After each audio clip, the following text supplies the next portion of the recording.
इतने दिन से इंतजार था कि श्रीलंका के खिलाफ पाकिस्तान खेलेगा तो वर्ल्ड कप की तैयारी होगी, लेकिन यहाँ तो बारिश आ गई। This is Najeeb Al Hasnain, honestly speaking.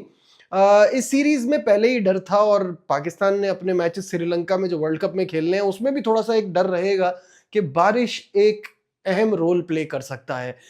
यहाँ पहला मैच तो हुआ, उसमें भी चांसेस थे बारिश के, लेकिन वो हुआ और पाकिस्तान ने बड़ी जबरदस्त कामयाबी हासिल की। आज दूसरा मैच होना था जो कि बारिश की नजर हो गया, कंप्लीटली मैच जो है वो अबैंडन हो गया, एक बॉल भी नहीं हुई क्योंकि बारिश तेज होती थी, कम होती थी, लेकिन रुकती नहीं थी। तो ये एक नुकसान रहा। अभी तक जितनी टीमें हम वर्ल्ड कप की देखते हैं उनमें अगर हम पाकिस्तान की टीम पर नजर डालते हैं तो वो हमें अच्छी तो दिख रही है, और श्रीलंका के मैचेस देखते हुए हमें ये लग भी रहा है कि हमारे चांसेस भी बेहतर हैं, लेकिन वो रेडी टू गो, वो रेडी टू फाइट वाली टीम अभी तक जहन में नहीं आ रही। पता भी नहीं चल रहा कि टीम होगी क्या, कौन खेलेगा कौन नहीं खेलेगा, क्योंकि पिछले मैच में जो हमने शादाब को देखा वो अच्छे रिदम में, अच्छे निक में नजर आए, लेकिन क्या हम सलमान मिर्जा को छोड़ के जाएंगे तो ये तो गलती होगी। अगर हम मोहम्मद वसीम को छोड़ेंगे, मोहम्मद वसीम जूनियर को अगर नहीं लेते तो ये भी एक अजीब सा फैसला होगा। फ़हीम अशरफ ने रिसेंटली तो बड़ी अच्छी परफॉर्मेंस दी थी, लेकिन अभी वो पिछले कुछ 3-4 मैचेस में वो इस तरह से खेल नहीं पाए, और ना वो अक्सर वो उनके ओवर्स का कोटा भी पूरा नहीं होता। सलमान मिर्जा को अगर हम खिलाएंगे तो वो शाहीन की तरह एक और बॉलर नहीं हो जाएंगे, दोनों सिमिलर टाइप हो जाएंगे। और अगर हम हारिस रऊफ को वहाँ की परफॉर्मेंस पे खिलाते हैं तो वो तो ऑस्ट्रेलिया में हमेशा खेलते हैं अच्छा, और फिर इवेंट्स में किसी में जाते हैं तो फिर वहाँ पे उनकी होती है खूब पिटाई। तो ये बहुत सारे सवालात हैं जिनके जवाब हमें तलाश करने हैं, and these are mostly about batter bowlers and allrounders. Batters पे तो हम अभी आए नहीं है। साइम अयूब को हम वनडे की परफॉर्मेंस में T20 में तो कंसिडर करते हैं, यहाँ उनकी कोई एक्स्ट्रा ऑर्डिनरी परफॉर्मेंस नहीं है।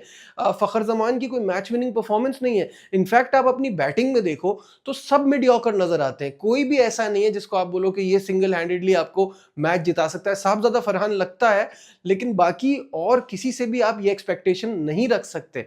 बाबर आजम जो कल भी जो मैच में हुआ, 17 बॉलों पे 14 रन किए, पता नहीं वो क्या करने गए हैं वहाँ पे।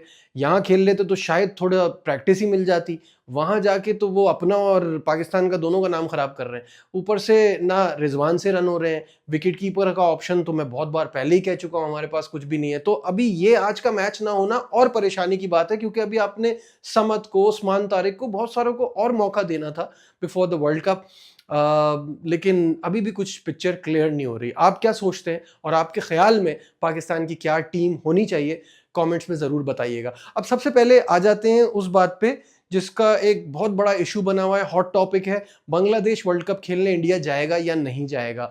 ये इंडियन मीडिया की ख्वाहिश पे नहीं चल सकता। जिस तरह से वो बातें कर रहे हैं ना, जैसे कोई गली का बदमाश होता है, उस तरह से अरे नहीं आना, ना हो, ये हो, फलाना ढमाका, ऐसे नहीं होता। आपको थोड़ा सोल्यूशन निकालना पड़ता है, डायलॉग के साथ बात करनी पड़ती है, तब कोई सेंसिबल कंक्लूजन निकलेगा इस इशू का। ये इशू इतना आसान नहीं है, क्योंकि आप चाहे जितनी बार कह दें कि बांग्लादेश आएगा तो खेलेगा तो यहीं खेलेगा, वो अपने स्टांस पे डटे हुए हैं, और एक बार नहीं, उन्होंने बहुत बार ये बात कह दी। और उनका जो ये पॉइंट है ये बिल्कुल ठीक है कि एक मुस्तफिजुर रहमान की सिक्योरिटी का अगर मसला हो रहा था तो पूरी टीम की सिक्योरिटी कैसे दी जाएगी। और सिर्फ टीम की बात नहीं है, अभी उनके स्पोर्ट्स एडवाइजर जो हैं आसिफ नजरुल, उन्होंने कहा कि ये सिर्फ प्लेयर्स नहीं है, फैंस के वीज़ास का क्या होगा, उनकी सिक्योरिटी का क्या होगा, जो सहाफ़ी जाएंगे उनकी सिक्योरिटी का क्या होगा।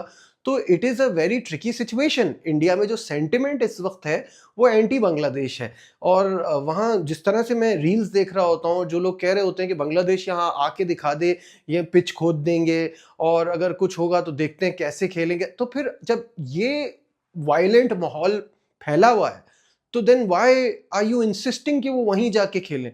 इसका कोई सोल्यूशन तो निकालना पड़ेगा ना, और वरना ऐसे बात बनेगी नहीं। वो बहुत क्लियर स्टांस पर हैं, और वो कह रहे हैं कि हमें इंडिया जाके नहीं खेलना क्योंकि सिक्योरिटी कंसर्न्स, और वो कंसर्न्स जायज़ भी हैं।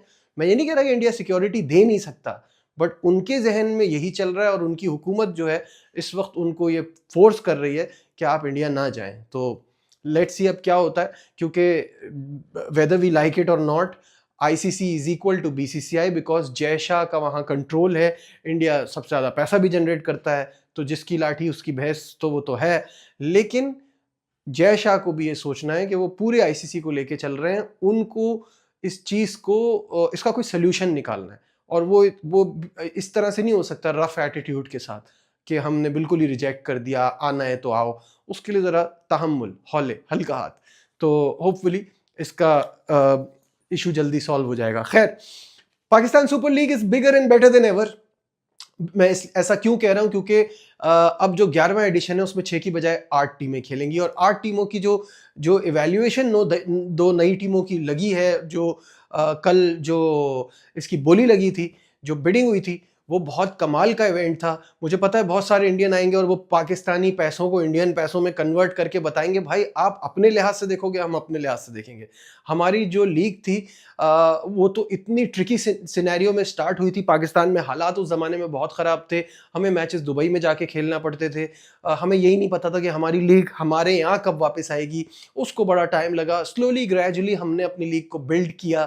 तो it is very exciting time for Pakistan super league. और अगर उस पर ही हम बात करें कि अब तक तो आपको सबको पता ही होगा कि FKS ग्रुप ने 175 करोड़ में ली है हैदराबाद की टीम, और ओजी डेवलपर्स ने 185 करोड़ में ली है सियालकोट की टीम।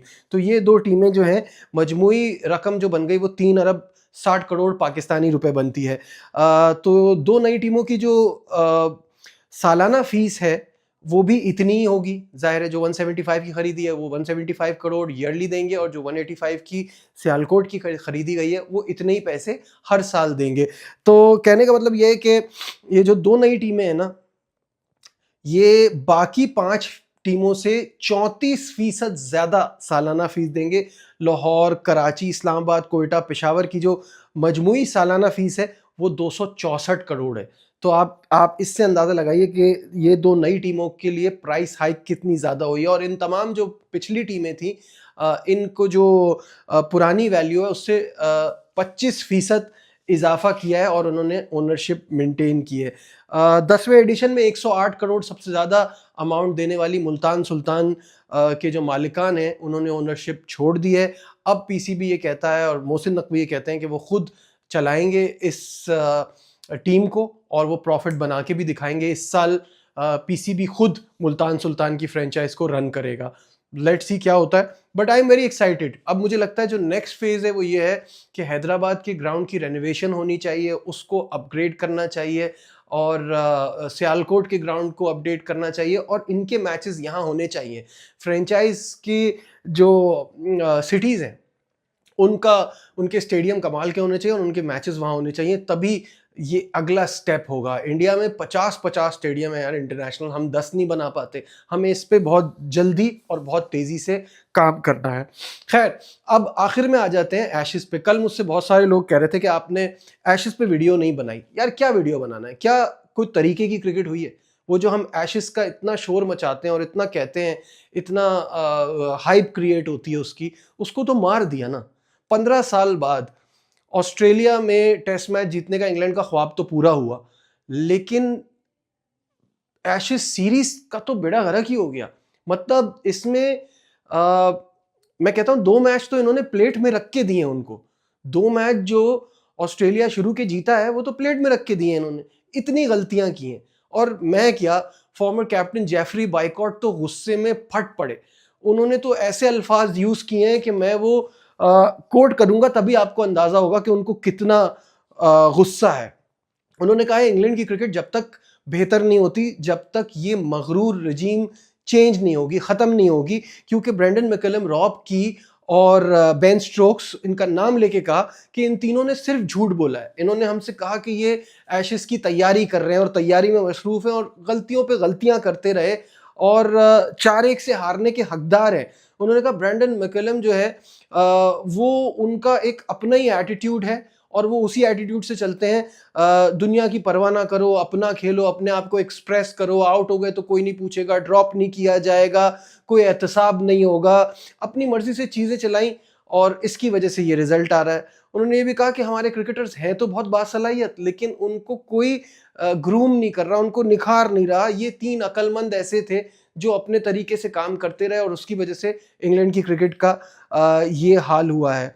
उन्होंने बेन स्टोक्स के स्टेटमेंट को भी बहुत उड़ाया कि जो माजी के कप्तान है वो माजी में ही रह गए। उन्होंने कहा इन्होंने अपने आप को भी बेइज्जत किया है और फॉर्मर क्रिकेटर्स की भी बेइज्जती की है जिस तरह से उन्होंने ये बात की। बाकी मुझे ऐसा लगता है कि इतनी ज़्यादा ये जो शोर मचा हुआ है इस एशेस को लेके इंग्लैंड में, मुझे लगता है एक आध विकेट गिर सकती है। चेंजेस मैं एक्सपेक्ट कर रहा हूँ। आप एशेस को लेके क्या सोचते हैं और ये राइवलरी क्या आपके ख्याल से अब ख़त्म होती जा रही है? कमेंट्स में ज़रूर बताइएगा। लाइक शेयर सब्सक्राइब देखते रहिए नजीबुल हसनैन ऑनेस्टली स्पीकिंग।